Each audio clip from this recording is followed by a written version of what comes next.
স্বপ্নম বুবলির জন্মদিন নিয়ে এমন মন্তব্য করেছেন সুপারস্টার শাকিব খান। তার বিস্তারিত জানতে চ্যানেলটি সাবস্ক্রাইব করে সম্পূর্ণ ভিডিওটি দেখতে থাকুন। সুপ্রিয় দর্শক, 20 নভেম্বর ছিল ঢাকায় সিনেমার চিত্রনায়িকা স্বপ্নম বুবলির জন্মদিন। তবে বিশেষ এদিনে ছিল না তেমন বর্ণিল কোনো আয়োজন। পরিবারের মানুষদের নিয়েই ঘরোয়া পরিবেশ কেক কেটেছেন নায়িকা।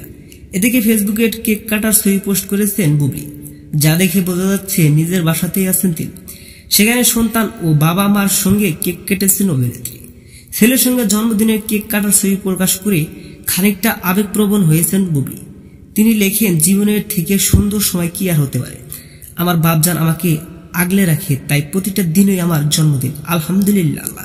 এর ঘণ্টাখানিক পরও আরও একটি ছেলে শেহজাদ খান বীরের সঙ্গে একটি ভিডিও প্রকাশ করেন অভিনেত্রী। সেখানে দেখা যায় মা ছেলের খুনসুটি। সেটা দেখে শাকিব খান বললেন, বুবলির জন্মদিনে আমি আর অংশগ্রহণ করতে পারলাম না, আমার ভালো লাগলো, শেহজাদ খান বীরের সাথে আমি একসাথে কেক কাটতাম।